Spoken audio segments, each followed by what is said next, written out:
everyone, welcome to this channel. I hope that you're all doing well. So for today's video, we're going to have a review about the specific subject, which is language education research. So this video is intended for future educators to have a review about the given or the related subject that you can see on our thumbnail. For today's video, we will have 10 item multiple choice, and then I will let you guess or try to answer these questions that you will be seeing in our screen. Okay, are you ready? Alright, but before anything else, I would like to introduce myself. My name is Teacher Roni, and if you have seen this video, please comment down below which school you are attended to or which university that you are currently studying. Alright? So, are you ready?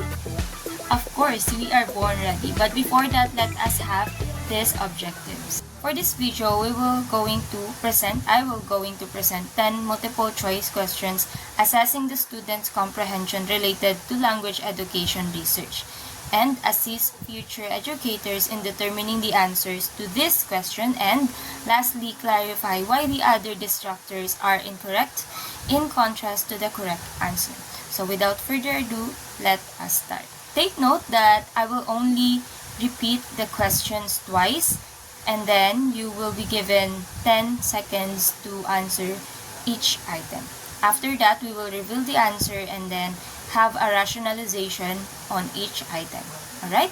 So let us have the first question. What is the primary goal of research in language education? Again, what is the primary goal of research in language education? Is it A, to verify a teacher's personal values? B, to describe only the grammar aspects of language? C, to investigate and hone teaching and learning practices? And D, to show up skills in academic writing.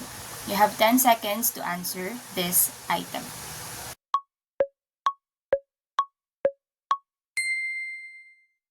Alright, time's up. Now let us have the correct answer. It's in letter C, to investigate and hone teaching and learning practices. Let's see a brief rationalization of each item. In letter A, it's because research should challenge assumptions and not confirm bias. And in letter B, grammar is just one aspect, research is broader. And the reason why it's letter C is because language research aims to understand and enhance learning processes. And in letter D, research is about generating knowledge, not personal display, obviously. Alright? So let us have the second question, or number 2. Which of the following is characteristic of qualitative research in language education? Which of the following is a characteristic of qualitative research in language education? Is it A, integrates numerical data and statistics? Letter B, focuses on language accuracy and fluency rates? Letter C, explores learners' perceptions and experiences? Letter D, emphasizes experimental control and variables. You have 10 seconds to answer this question.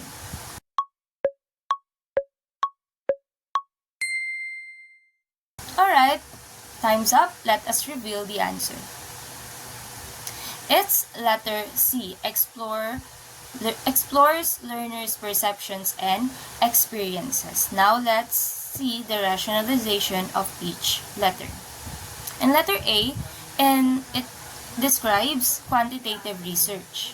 In letter B, these are outcomes, not qualitative focuses. And in letter C, it's because qualitative research seeks to understand how learners think and feel. And in letter D, relevant to quantitative or experimental designs. Okay? Now let's move on to number 3. What is the function of literature review in a research paper? What is the function of a literature review in a research paper? Is it A, to list all published books in language teaching? Letter B, to criticize authors who disagree with your view? Letter C, to summarize, support, and identify research gaps? Letter D, to explain the results of your study. Again, you have 10 seconds to answer this question.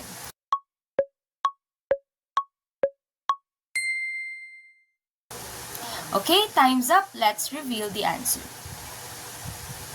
Again, it's letter C, to summarize, support, and identify research gap. Let's see its rationalization.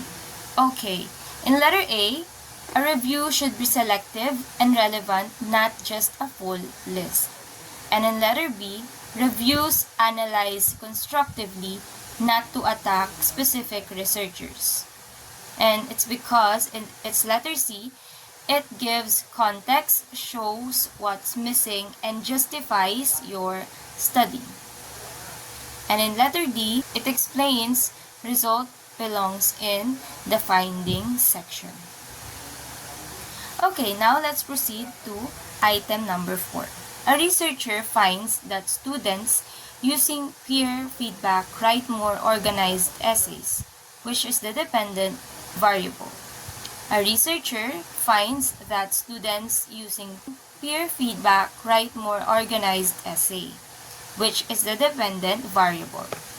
Is it A, peer feedback, B, writing quality, C, essay topic, and D, students' motivation? You have 10 seconds to answer this question.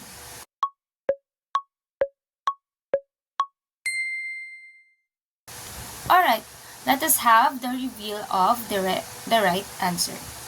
It's letter B, quality or writing quality.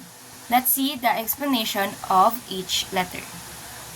In letter A, peer feedback, this is the independent variable of what is being applied. And in letter B, it's the correct answer because this is the outcome being measured or affected. Letter C, essay topics are kept constant or controlled, while letter D may be a factor but it's not what is directly measured in a given question.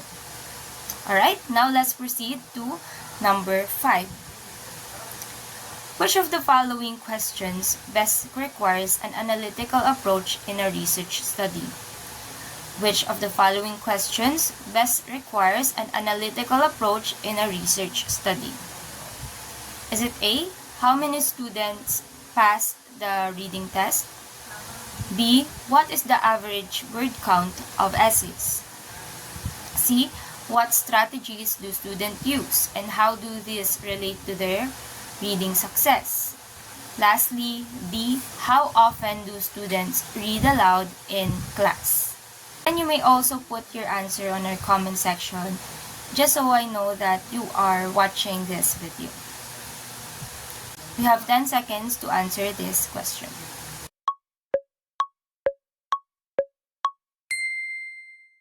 Okay, time's up. Let us see the correct answer.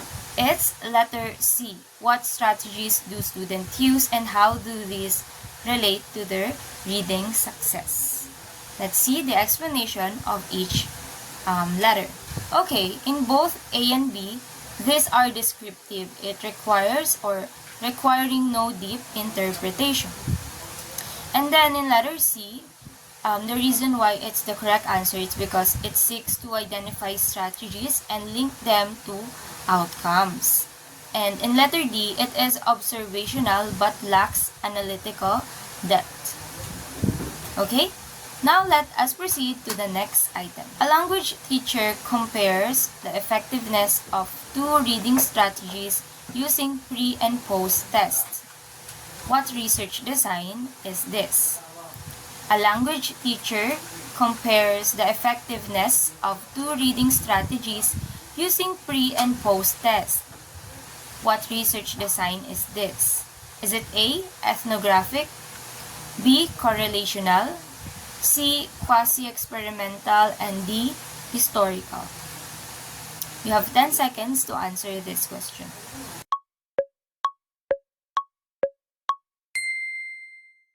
Alright, let us now see the correct answer. It's letter C, quasi-experimental. Let us see the explanation of each letter. In letter A, Ethnographic focuses ethnographic focuses on culture and immersion, not comparison. Alright? And in letter B, correlational studies relationships without manipulation. And in letter C, quasi-experimental intervention is used but often without random assignment. That's why pre and posts are usually used for measuring or using to see if the reading strategies is really effective in a specific class. Alright, and in letter D, historical or these studies past trends or events not present intervention. Okay, now let us proceed to number 7. A teacher notices her personal beliefs might influence how she interprets student journals. What should she do to maintain research integrity? Again, a teacher notices her personal beliefs might influence how she interprets student journals. What should she do to maintain research integrity? Is it A. Change student entries that don't match her expectations?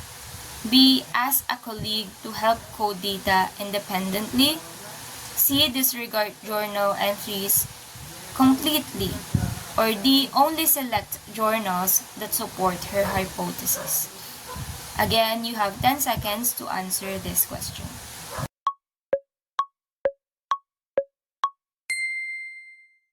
Alright, now let's reveal the correct answer. It's letter B, ask a colleague to help code data independently. Why? Let's see the explanation.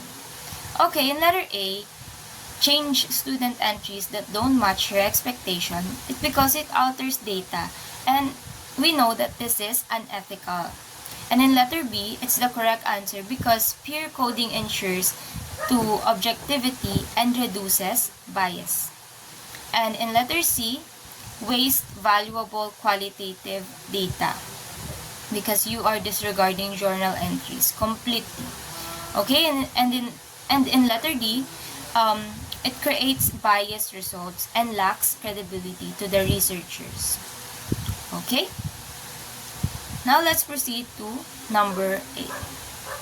We're almost there.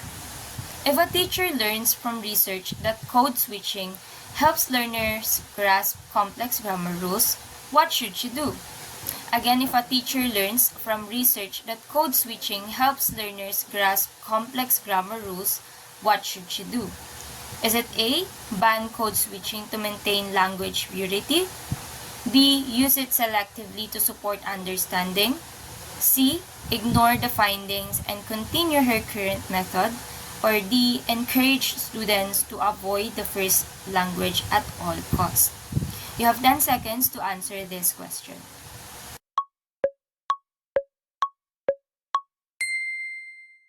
Okay, now let's proceed to the right answer.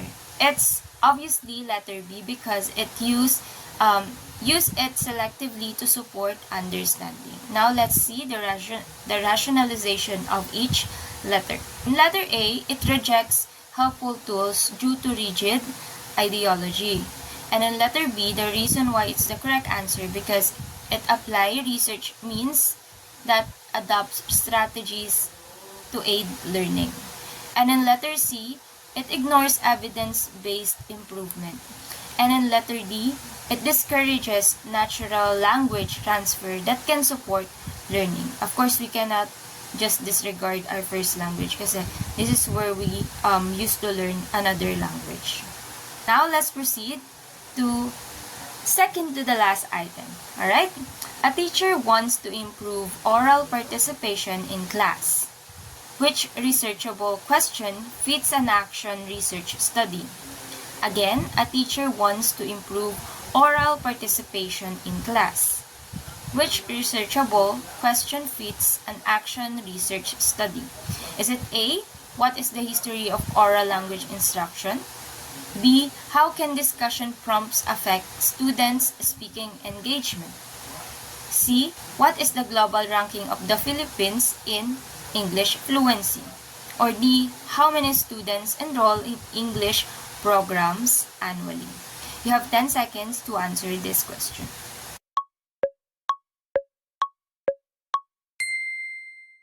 Time's up. Now let's see the correct answer.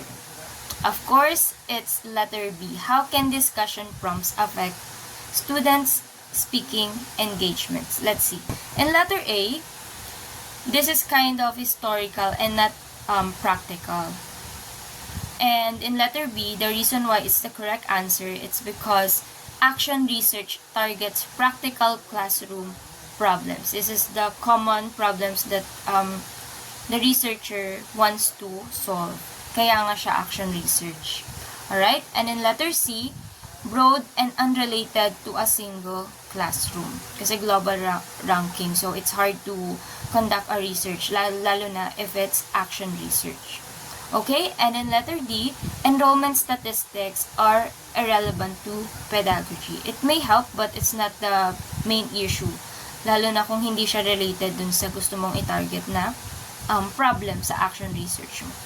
Alright, now let's proceed to the last item. Wow, thank you for staying this long. Okay, now let's see.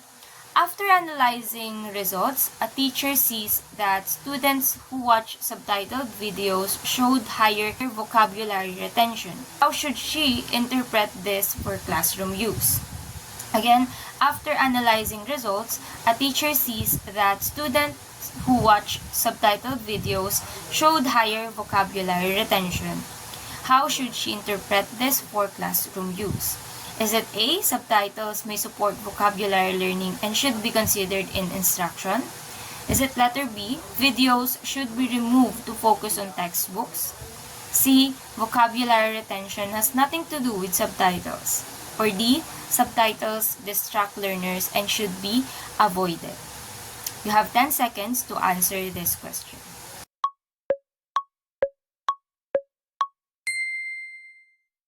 Time's up. Let's see the correct answer. It's letter A, subtitles may support vocabulary learning and should be considered in instruction. Okay, let's see why. Because in letter A, findings suggest that subtitles can be a supportive tool. And in letter B, it's because it ignores potential benefits of multimedia. Letter C, it contradicts the result. Letter D, it assumes harm without evidence. Alright? That's it. These are the 10 items, multiple questions that is related to language education research. Thank you so much for your time. I do hope that it helps you remember a lot of things. But it's okay if not, because you still have time to be ready for upcoming BLEPT review or upcoming board exam again. So see you next time for another video. I do hope that you enjoy a lot as much as I do. So thank you for watching and see you again next time. Bye!